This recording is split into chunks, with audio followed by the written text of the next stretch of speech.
Hello student, एनएससीसी के online platform पर आपका बहुत बहुत स्वागत है। जैसा कि एनएससीसी की पिछली क्लास में अपन ने बात की थी कि एनएससीसी लाएगा सीयूटी के स्टूडेंट के लिए बेहतरीन क्वेश्चन सीरीज, और उसी बेहतरीन क्वेश्चन सीरीज में आज अपन लेके आए हैं पहली यूनिट का जो पहला टॉपिक है sexual reproduction in flowering plant, उसको देखेंगे। और उसमें भी जो पहला क्वेश्चन है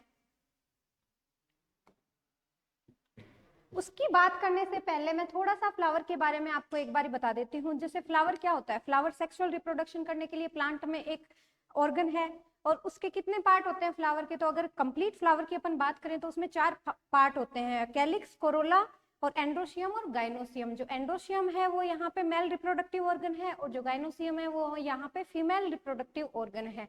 कैलिक्स और कोरोला है वो एसेसरी पार्ट होते हैं, और जो एंड्रोशियम और गाइनोसियम है जो सेक्सुअल रिप्रोडक्शन के लिए पार्ट होते हैं। अभी अगर पहले क्वेश्चन की मैं बात करती हूँ तो ये पूछ रहा है परागकोश में केवल एक पराग मात्र कोशिका है, तो उस परागकोश द्वारा उत्पन्न होने वाले नर युग्मकों की कुल संख्या क्या होगी।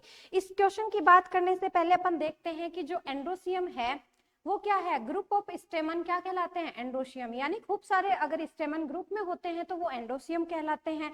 और जो अगर एक स्टेमन की अपन बात करते हैं तो उसके 2 पार्ट होंगे, जो ऊपर वाला पार्ट होगा उसका वो एंथर कहलाएगा, और जो नीचे वाला पार्ट होगा वो फिलामेंटस लाइक स्ट्रक्चर होगा। वो जुड़ा होता है थैलेमस से, और कई बार ये दल जो होगा यानी कोरोला से जुड़ा हुआ होगा। दल को क्या कहेंगे, कोरोला कहते हैं। और दल किस लिए होगा, जो इंसेक्ट होते हैं पोलिनेशन के लिए इफेक्टिव पार्ट होगा। जब पोलिनेशन कराना होगा तो जो कीट होंगे, इंसेक्ट होंगे, वो इससे अट्रैक्ट होके इसके पास आएंगे, फ्लावर के पास, तो इसलिए कोरोला वाला पार्ट पाया जाता है। और जो एंथर होगा, एंथर की अपन बात करें तो एंथर बाइलोब्ड होगा। कितना होगा, यानी 2 पालियां होंगी, और 2 पालियों में 2-2 कोष्टक, यानी टोटल कितने हो गए, 2 पालियां हो गई, उसमें 4 कोष्टक हो गए। और जो 4 कोष्टक होंगे वो 4 कोष्टक में अपने माइक्रोस्पोरेंजियम का फॉर्मेशन होगा, और माइक्रोस्पोरेंजियम में माइक्रोस्पोर बनेंगे। क्या बनेंगे, माइक्रोस्पोर बनेंगे। तो कितनी माइक्रोस्पोरेंजियम हो गई, 4 माइक्रोस्पोरेंजियम हो गई, और 4 माइक्रोस्पोरेंजियम में माइक्रोस्पोर का फॉर्मेशन होगा।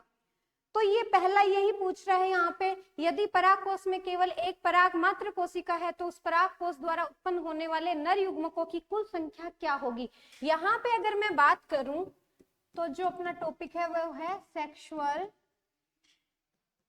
Reproduction, sexual reproduction in flowering plant, flowering plant. और यहाँ पे भी अपन बात करते हैं तो माइक्रोस्पोर का फॉर्मेशन कैसे होगा, माइक्रोस्पोर का फॉर्मेशन। टोटल मैंने आपको बताया कितनी माइक्रोस्पोरेंजियम बनेंगी, 4 माइक्रोस्पोरेंजियम बनेंगी, माइक्रोस्पोरेंजियम बनेंगी।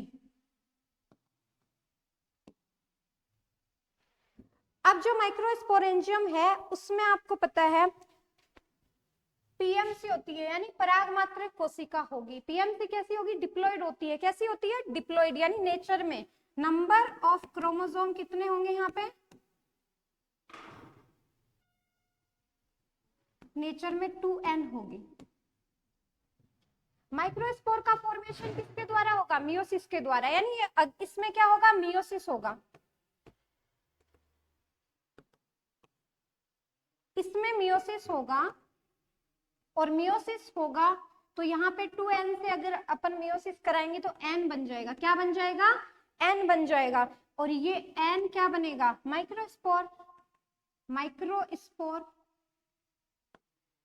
और ये जो माइक्रोस्पोर है आगे ये क्या कह रहा है, उत्पन्न होने वाले नर युग्मकों की कुल संख्या पूछी है बच्चों इसने। यानी पीएमसी से तो अपन ने माइक्रोस्पोर बना लिए, और माइक्रोस्पोर कैसे बनाया अपन ने, एन बना लिए। ओके, इसके बाद अगला कह रहा है अपन को नर युग्मकों की संख्या। तो बच्चों देखो, जो पोलन ग्रेन होंगे, पोलन ग्रेन, इन पोलन ग्रेन से डेवलपमेंट होगा आगे, और डेवलपमेंट होने के बाद में मेल गेमेट बनेंगे। क्या बनेंगे, मेल गेमेट बनेंगे। तो मेल गेमेट बनेंगे तो जर्मिनेट जब भी ये करेंगे तो एक पोलन ग्रेन है उससे 2 मेल गेमेट बनेंगे। कितने मेल गेमेट बनेंगे, 2 मेल गेमेट बनेंगे। यानी यहाँ पे अपन बात करें तो ये कह रहा है मात्र पीएमसी से, तो पीएमसी एक थी एक पीएमसी यानी बात करूं मैं तो एक पीएमसी से कितने माइक्रोस्पोर बन गए बच्चों? 4 माइक्रोस्पोर बन गए, 4 माइक्रोस्पोर बन गए। और 4 माइक्रोस्पोर में आगे यहाँ पे डेवलपमेंट होगा, क्या होगा यहाँ पे? डेवलपमेंट। तो डेवलपमेंट होने के बाद में यहाँ पे कितने, मैंने बताया 1 से 2 बनेंगे, 2 मेल गेमेट बनेंगे ना। तो एक माइक्रोस्पोर से कितने मेल गेमेट बन गए? 2 मेल गेमेट बन गए। यहाँ पे कितने माइक्रोस्पोर लिए हैं अपन ने? 4 माइक्रोस्पोर लिए हैं, तो ऑब्वियस सी बात है कितने मेल गेमेट बनेंगे यहाँ पे?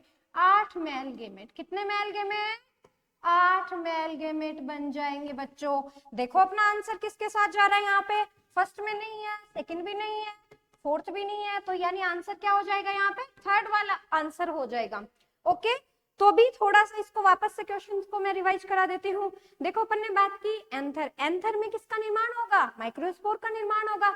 एंथर कैसा होगा? बाइलोब्ड होगा। बाइलोब्ड में कितने कोष्टक होते हैं? यानी 2 कोष्टक। एक लोब में, एक लोब कैसा होगा? डाइथिकस होगा।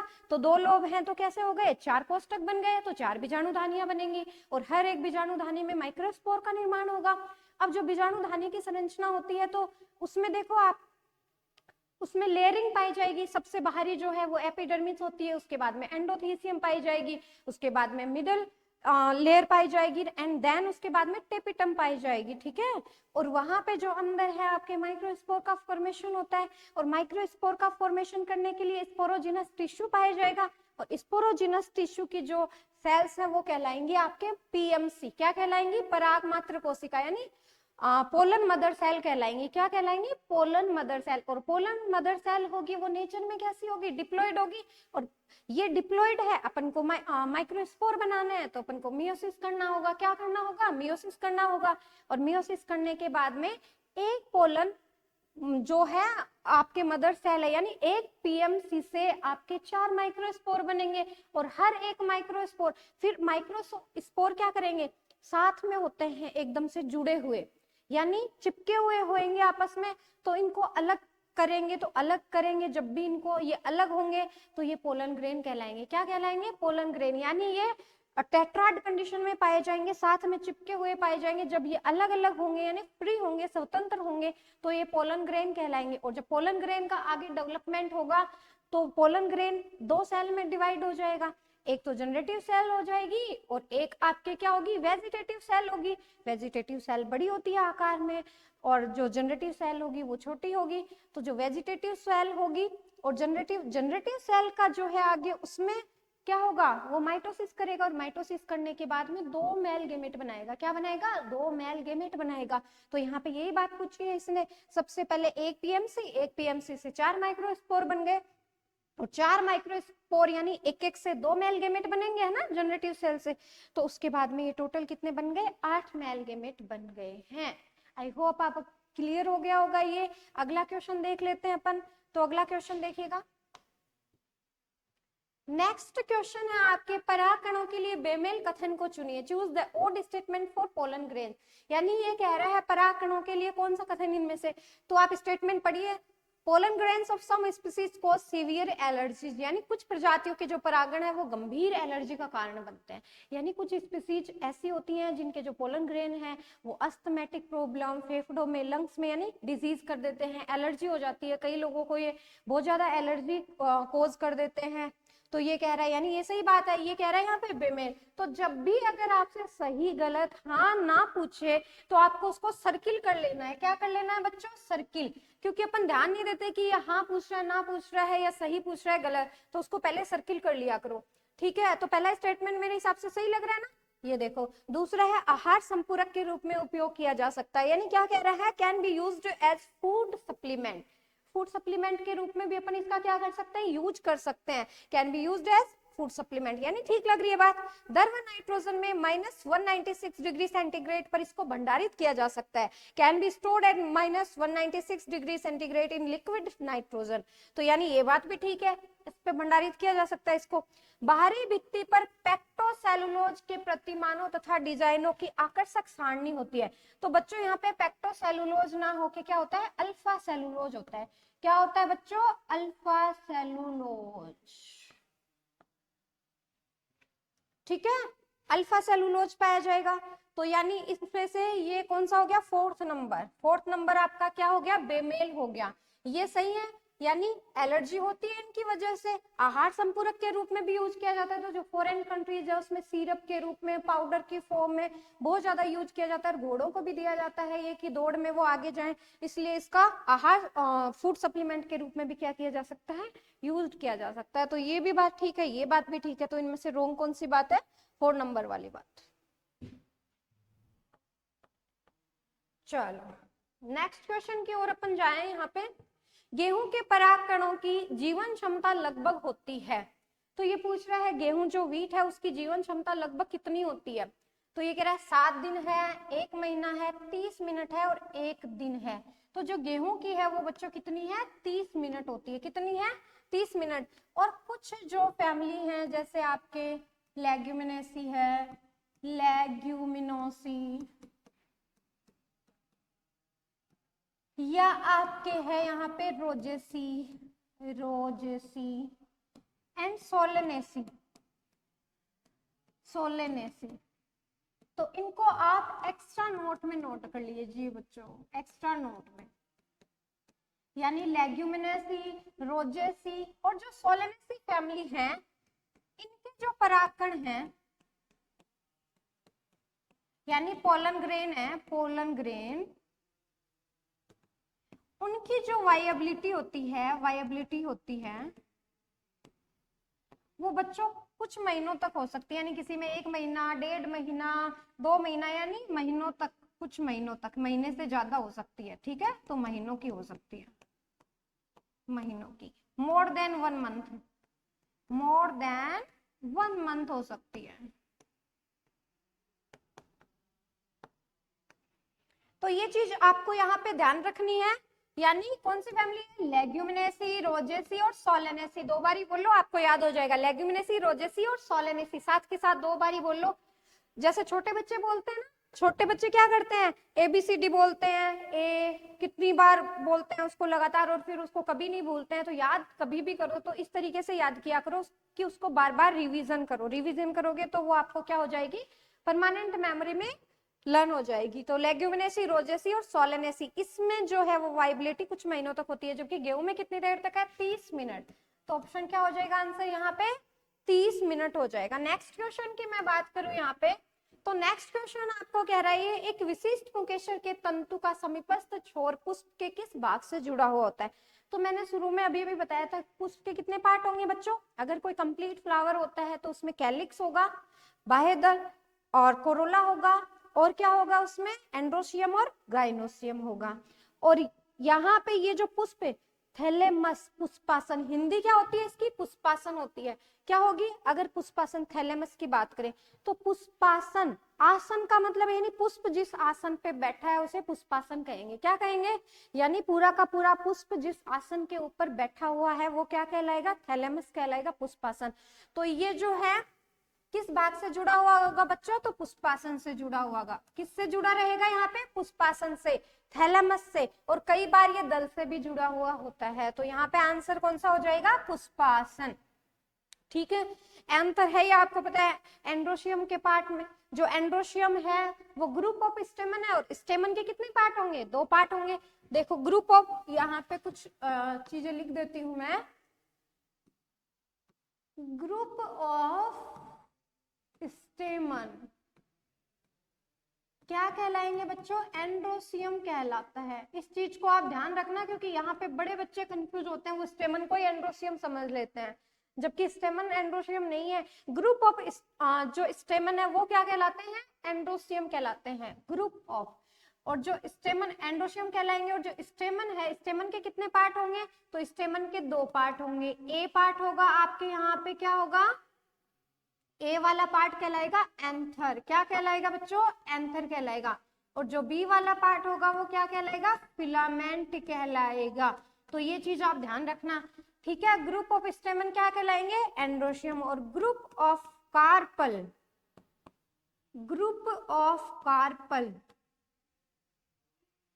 कार्पल आपके क्या कहलाएगा, गाइनोसियम, गाइनोसियम। ठीक है, गाइनोसियम कहलाएगा। और गाइनोसियम के कितने पार्ट होंगे यहाँ पे, तो देखो गाइनोसियम बना देती हूँ मैं यहाँ पे, ये देखो। तो ग्रुप ऑफ कार्पल क्या कहलाएंगे, गाइनोसियम। और गाइनोसियम में अगर कार्पल की मैं बात करूं तो ये कार्पल वाली स्ट्रक्चर है, ये देखो। ये कार्पल की स्ट्रक्चर में कितने पार्ट होंगे यहाँ पे देखना, यहाँ पे ये यहाँ पे ये वाला पार्ट हो जाएगा आपके स्टिग्मा, स्टिग्मा। ये वाला पार्ट है आपके स्टाइल, और ये वाला पार्ट होता है ओवेरी। अगर हिंदी में मैं बात करूं तो ये वाला होता है वर्तिकाग्र, वर्तिकाग्र। और ये वाला पार्ट होगा आपके वर्तिका, और ये वाला पार्ट आपके क्या कहलाता है, अंडाशय कहलाता है, अंडाशय कहलाता है। यानी ये वाले पार्ट, अगर यहाँ पे बात करूं तो ये पुंकेसर की बात देखो,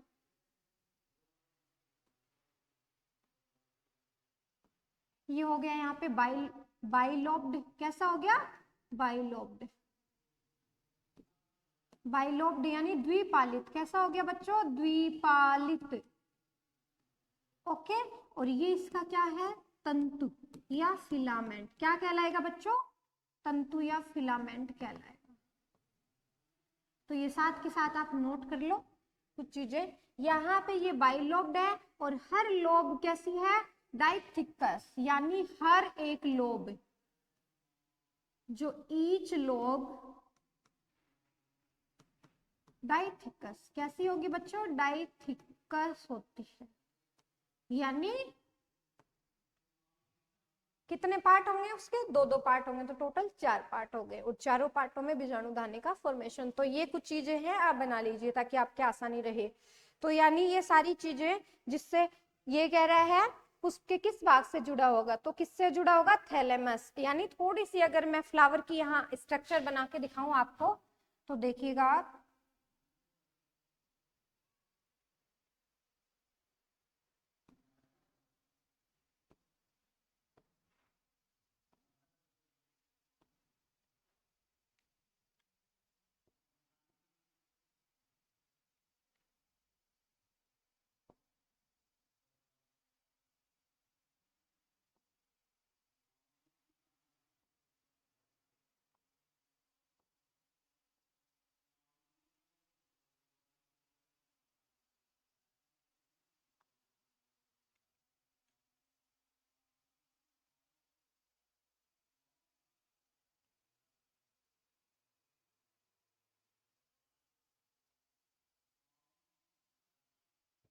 ये देखो, ये आपके पेडिसल हो गया।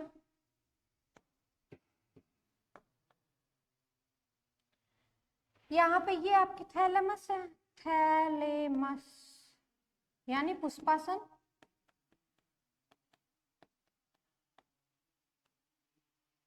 ये आपके बाह्य दल यानी कैलिक्स। ये आपके क्या है, कोरोला यानी दल, जो कलरफुल होते हैं, जो कैसे होंगे, कलरफुल। काहे के लिए होते हैं कलरफुल, पॉलिनेशन के लिए। किसके लिए होंगे, पॉलिनेशन के लिए। यहाँ ये आपके क्या है, ये एंथर, और ये फिलामेंट यानी ये स्टेमन। किसकी संरचना है, स्टेमन की संरचना है। तो ये देखो, ये हो गया आपके पुष्पासन, यानी जिसपे पूरा का पूरा पुष्प क्या है, बैठा है, यानी पूरा पुष्प जुड़ा हुआ है यहाँ पे, उस संरचना को पुष्पासन। पुष्प का जो आसन है वो क्या कहलाएगा, पुष्पासन। तो यहाँ से जुड़े हुए होंगे क्या, आपके स्टेम। तो ये थोड़ा सा देख लो, इस तरीके से होता है ये, है ना। नेक्स्ट अगर क्वेश्चन की मैं बात करूं, यहाँ पे नेक्स्ट क्वेश्चन कह रहा है, निम्नलिखित में से कौन सा खरपतवार भारत में पराग एलर्जी का एक मुख्य कारण है। Which of the following weed has become a major cause of pollen allergy in India. India में जो पोलन एलर्जी है वो किस वजह से होती है। तो देखिएगा यहाँ पे पहला है आपके पिस्टिया, इसकी वजह से होती है क्या, सबको पता है नहीं होती। पार्थेनियम और गाजर घास, ये है, ये दोनों, यानी 2 तथा 3, ये बोथ है। ओके बच्चों। तो इसमें क्या आ जाएगा, दोनों, दो तथा, यानी गाजर घास और पार्थेनियम। आपके एनसीईआरटी ने यहाँ पे लिख रखा है ये दोनों एक ही हैं। ऑप्शन में अगर ये आता है इस तरीके से गाजर घास और पार्थेनियम, तो आपको 2 तथा 3 दोनों ऑप्शन पे ही जाना है। ओके, आई होप आपको समझ आ गया होगा। यानी इनके जो पोलन ग्रेन्स है उनकी वजह से एलर्जी हो जाती है बहुत ज्यादा मात्रा में। अगर ये मतलब स्प्रेड होते हैं ये जो गाजर घास और पार्थेनियम है, तो ये बहुत ही ज्यादा पराग एलर्जी का एक कोज बन जाते हैं। चलो नेक्स्ट क्वेश्चन की अपन बात करते हैं यहाँ पे। नेक्स्ट क्वेश्चन कह रहा है एक आवर्त बीजी पौधे की परागकोश कोशिका में 24 गुणसूत्र होते हैं। कितने गुणसूत्र हैं? 24। लघु बीजाणु, नर युग्मकोद्भिद और जो एंथोथीसियम में उपस्थित गुणसूत्रों की क्रमशः संख्या होगी। An angiosperm plant is having 24 chromosome in its anther cell. The number of chromosome present in microspore, male gametophyte, endothecium and will be respectively. यानी क्या आंसर होगा इसमें? तो ये कह रहा है परागकोश कोशिका में, क्या कह रहा है? यानी पीएमसी की बात कर रहा है। किसकी बात कर रहा है बच्चों? पीएमसी। पीएमसी में कितने हैं? 24। कितने होंगे? पीएमसी में कह रहा है 24 है। लघु बीजाणु नर युग्मकोद्भिद में, अब कह रहा है लघु बीजाणु में कितनी होगी? तो लघु बीजाणु में क्या करवाएंगे अपन? मियोसिस कराएंगे। अरे लघु बीजाणु का निर्माण किससे होता है? मियोसिस से ही तो होता है ना। आपको बताया मैंने, पीएमसी में क्या होगा? मियोसिस होगा। और मियोसिस होने से क्या होगा? माइक्रोस्पोर बनेंगे। ये तो पूछ रहा है लघु बीजाणु में कितनी होगी, तो यानी मियोसिस होगा यहाँ पे। मियोसिस होने के बाद में अगर मियोसिस कराएंगे तो हाफ हो जाएंगे, तो 12 है। कितने होंगे? 12 है। ओके, यानी लघु बीजाणु में कितने होंगे? लघु बीजाणु में, माइक्रोस्पोर में, लघु बीजाणु में क्रोमोसोम गुणसूत्र,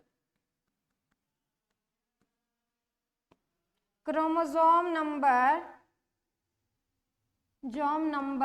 इन माइक्रोस्पोर, तो बच्चों कितने हो गए? 12 हो गए। नेक्स्ट क्या पूछ रहा है? नर युग्मकोद्भिद में, नर युग्मकोद्भिद। सेकंड क्या पूछ रहा है आपको? नर युग्मकोद्भिद यानी मेल गेमेटोफाइट या मेल गेमेट की बात कर लेते हैं यहाँ पे। नर युग्मकोद्भिद मेल गेमेटोफाइट में कितने होंगे? मेल गेमेट में कितने होंगे? तो मेल गेमेट किससे बनेगा? मैंने क्या बताया था, जो माइक्रोस्पोर है वही आगे डेवलपमेंट करेगा, उसमें माइटोसिस होगा। क्या होगा उसमें? माइटोसिस होगा। और माइटोसिस होने से क्रोमोसोम सेम रहते हैं। माइटोसिस का मतलब क्या है? समसूत्री विभाजन, यानी गुणसूत्रों की संख्या में कोई इफेक्ट नहीं पड़ता है। गुणसूत्रों की संख्या कैसी रहेगी? सिमिलर रहती है। तो सिमिलर रहेगी तो 12 जब माइक्रोस्पोर में है तो ऑब्वियस सी बात है मेल गेमेट में भी कितनी होगी? 12। ओके, थर्ड नंबर आपसे क्या पूछ रहा है यहाँ पे? थर्ड किसकी बात कर रहा है? एंथोथीसियम की, यानी एंडोथीसियम की। किसकी बात कर रहा है? एंडोथीसियम। एंडोथीसियम आप सबको पता है ये है कवरिंग है, यानी लेयर है एंडोथीसियम।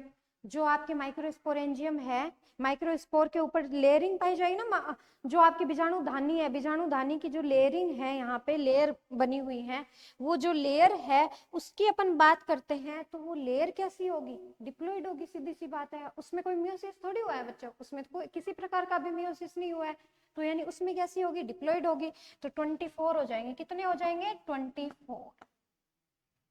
तो आंसर कौन सा है? देखो 12, 12 और 24 वाला कौन सा दिख रहा है आपको? थर्ड वाला ऑप्शन। कौन से आंसर पे चले जाएंगे? थर्ड वाले पे। माइक्रोस्पोर में 12 हो गए, माइक्रोस्पोर में ही माइटोसिस होने से मेल गेमेट बन रहा है तो 12 हो गए उसमें। और जो एंडोथीसियम है, पीएमसी है, वो आपकी कैसी है? डिप्लॉइड सेल है। कैसी सेल है? डिप्लॉइड सेल है। तो ऑब्वियस सी बात है उसमें कितने जो क्रोमोसोम होंगे? 24 के 24। नेक्स्ट अगर क्वेश्चन की मैं बात करती हूँ यहाँ पे, नेक्स्ट आपके क्वेश्चन है the vegetative cell of pollen grains, यानी परागकण की कायिक कोशिका होती है। जो कायिक कोशिका होगी वो किस प्रकार से होगी? तो छोटी होती है क्या? अभी थोड़ी देर पहले मैंने बताया था कायिक कोशिका आकार में कैसी होगी? बड़ी होती है। तो ये देखो ये क्या कह रहा है, तो एक एक चीज को अपन को यहाँ पे देखना है। जब भी मैं इस तरह से क्वेश्चन पूछ रहा है आपको, तो कायिक कोशिका को आप सर्किल कर लो। क्या कर लो? सर्किल। यानी वेजिटेटिव सेल। कौन सी सेल के बारे में पूछ रहा है बच्चों? Vegetative cell. क्योंकि यहाँ पे अगर ध्यान नहीं दोगे आप तो कायिक की जगह आपको ध्यान रखेगा जनरेटिव सेल के बारे में, जन्म कोशिका की तो बात नहीं कर रहा। तो यहाँ पे सर्किल कर लिया करो जब भी कोई चीज ऐसे पूछे। तो छोटी होती है क्या? तो छोटी वाला पहले ही गलत हो गया, क्योंकि अभी अभी तो अपने बात की थी जिसमें विशाल अनियमित आकृति का केंद्रक होता है, यानी ये बात गलत है। बड़ी होती है जिसमें विशाल अनियमित, एक बार छोड़ देते हैं इसको। थर्ड देखो, तरकु आकृति वाले केंद्रक के साथ बड़ी होती है। तो तरकु आकृति वाला केंद्र किसमें नहीं होता है, तरकु आकृति वाला केंद्रक होता है जनन कोशिका में। किसमें होएगा, जनन कोशिका में। जनन कोशिका का जो आकार होता है वो कैसा होगा, तरकुनुमा, यानी जनन कोशिका की बात कर रहे हैं। छोटी तरकु आकृति युक्त केंद्रक, तो इसमें कौन सा आंसर आ जाएगा, यहाँ भी छोटी नहीं होती है, बड़ी होती है। कैसी होती है, बड़ी होती है। तो आंसर क्या आ जाएगा, बड़ी होगी, जिसमें विशाल अनियमित आकृति का केंद्रक होता है। तो आंसर नंबर क्या हो जाएगा, यहाँ पे 2 वाला हो जाएगा। तो जनरेटिव सेल यहाँ पे याद रख लो, जनन सेल, जनन कोशिका छोटी, यहाँ पे साइड में स्पेशल पॉइंट में लिख लो, यहाँ पे स्पेशल नोट करके लिख लो, स्पेशल नोट करके लिख लो। जनन कोशिका कैसी होगी, आकार में छोटी। आकार में कैसी होगी बच्चों, आकार में छोटी, small in size, small in size. Clear है। नेक्स्ट क्या है इसमें, ये तर्कनुमा। तर्कनुमा यहाँ पे क्या पाया जाएगा, केंद्रक। और इस सेल का आकार छोटा होगा, कैसा होगा, छोटा होता है। नेक्स्ट अगर बात करूं मैं यहाँ पे कायिक कोशिका की, किसकी बात करते हैं अपन, कायिक कोशिका। कायिक कोशिका को क्या बोलते हैं, वेजिटेटिव सेल। क्या बोलेंगे, वेजिटेटिव सेल। वेजिटेटिव सेल आकार में कैसी होगी बच्चों, आकार में होती है बड़ी, आकार में बड़ी होती है। और जो केंद्रक होगा वो भी क्या होगा, यहाँ पे अनियमित आकृति वाला केंद्रक होगा। कैसा होगा, अनियमित आकृति वाला, अनियमित आकृति, इरेगुलर शेप वाला, इरेगुलर शेप वाला। कैसा होगा बच्चों, इरेगुलर शेप वाला। तो क्लियर है ये। नेक्स्ट अगर क्वेश्चन की बात करते हैं हम, आपके स्टेटमेंट दे रखा है। आजकल जो क्वेश्चंस है वो ज्यादा जो स्टेटमेंट है उसी के आधार पे आते हैं, तो आपको इन क्वेश्चंस पे थोड़ा ज्यादा ध्यान देना है। लघु बीजाणु चतुष्क का गुणिता स्तर क्या है, गुणिता स्तर क्या है, ये देखो स्टेटमेंट कह रहा है the ploidy level of microspore tetrads is n. गुणिता स्तर क्या है यहाँ पे, एन, यानी अगुणित है। कैसा है, मतलब गुणिता स्तर क्या होगा यहाँ पे, ये देखो लघु बीजाणु अर्धसूत्री विभाजन द्वारा परागकण को उत्पन्न करते हैं। दूसरा स्टेटमेंट क्या कह रहा है, microspore gives rise to pollen grain by meiosis. पहला क्या कह रहा है, लघु बीजाणु चतुष्क का गुणिता स्तर n है, प्लॉइडी स्तर लेवल n है, आपको पता है सबको। यानी ये कैसा होगा, डिप्लॉइड होगा या हैप्लॉइड होगा। कैसा होता है, हैप्लॉइड होता है। कैसा होगा, हैप्लॉइड इन नेचर।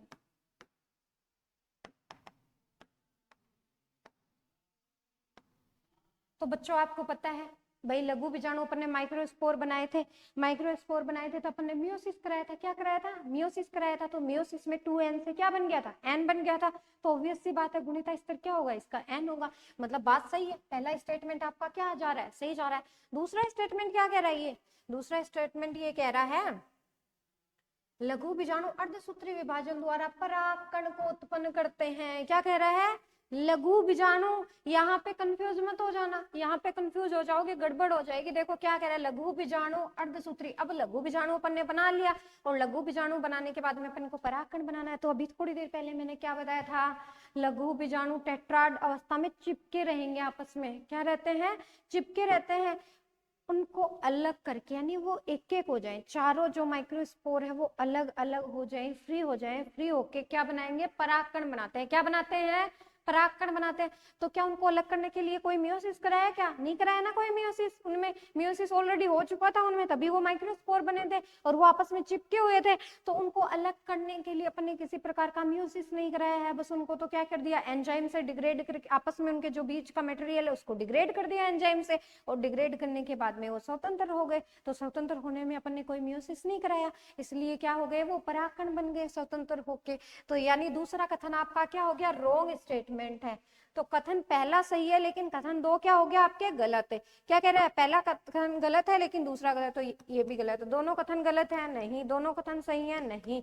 तो आंसर कौन सा हो जाएगा, फर्स्ट वाला। कथन फर्स्ट सही है, लेकिन कथन 2 क्या है आपके, गलत है। तो फर्स्ट वाले पे जाएंगे, क्योंकि सेकंड बारी अपन ने कोई मियोसिस नहीं कराया, सिर्फ उनको एंजाइम को डिग्रेड किया, डिग्रेड करके उनको अलग अलग कर दिया। नहीं, चारों माइक्रोस्पोर आपस में चिपके हुए थे, उनको अलग किया है। इतनी सी बात की है, इतनी सी बात करने से वो क्या बन गए, वो माइक्रोस्पोर से पोलन ग्रेन बन गए। क्या बन गए बच्चों, पोलन ग्रेन बन गए। नेक्स्ट की अगर बात करूं मैं क्वेश्चन की, यहाँ पे नेक्स्ट क्वेश्चन है मार्क द इनकरेक्ट स्टेटमेंट। तो बच्चों मैंने बताया ना कि सही हो या गलत हो उसको क्या कर लिया करो, सर्किल कर लिया करो। तो ये गलत की बात कह रहा है, निम्न में से कौन सा गलत है। पहला क्या कह रहा है, पुंकेसरों की संख्या एवं लंबाई विभिन्न प्रजाति के पुष्पों में भिन्न होती है। बात बिल्कुल ठीक है भाई, जितनी स्पीसीज होंगी उनके जो लंबाई है पुंकेसरों की, उनमें डिफरेंसेस आ सकते हैं। The number and length stamen are variable, यानी वेरी कर सकते हैं। क्या कर सकते हैं, स्पीसीज के अकॉर्डिंग जो स्टेमन है उनकी हाइट वगैरह वेरी हो सकती है। तो बिल्कुल सही बात कह रहे हैं। पराग और सीरे होते हैं तो आमतौर पर द्विपालित होते हैं। Anther is terminal generally bilobed structure, तंतु लंबे तथा पतले वृंत होते हैं। एक प्रारूपिक आवर्तबीजी परागकोश द्विपालित होते हैं तो प्रत्येक पाली में एक कोष्ठक होता है। ये बात भी सही है। देखो ये क्या कह रहा है, anther is terminal generally bilobed structure, bilobed होती है ना जनरली, जैसे मालवेसी है उसमें एक लोब्ड पाया जाता है मालवेसी में, है ना। तो यहाँ पे क्या है, anther is terminal generally bilobed structure. ये जनरली अगर बात करते हैं अपन मोस्ट ऑफ की तो बाइलोब्ड स्ट्रक्चर होगी, यानी बिल्कुल सही बात है। थर्ड वाली जो बात है, तंतु लंबे तथा पतले वृंत होते हैं, बिल्कुल सही बात है। जो फिलामेंट होता है वो लंबा होता है और सिलेंडर यानी सिलेंडर लाइक स्ट्रक्चर में होगा। एक प्रारूपिक अभी मैंने क्या बताया था, बाइलोब्ड होगा, लेकिन हर लोब में दो कोष्ठक होते हैं। कितने कोष्ठक होते हैं, यहाँ पे गड़बड़ हो गई। देखो एक की जगह कितना आएगा, यहाँ पे 2 आएगा। तो इन छोटी छोटी चीजों को ध्यान देना, वरना क्वेश्चन आपका क्या हो जाएगा, गलत हो जाएगा। तो यहाँ एक की जगह कितने कोष्ठक आ गए बच्चों, 2 कोष्ठक आ गए। तो यानी कौन सा है, गलत, इनकरेक्ट है 4 वाला। किस पे जाएंगे, नेक्स्ट अगर क्वेश्चन की बात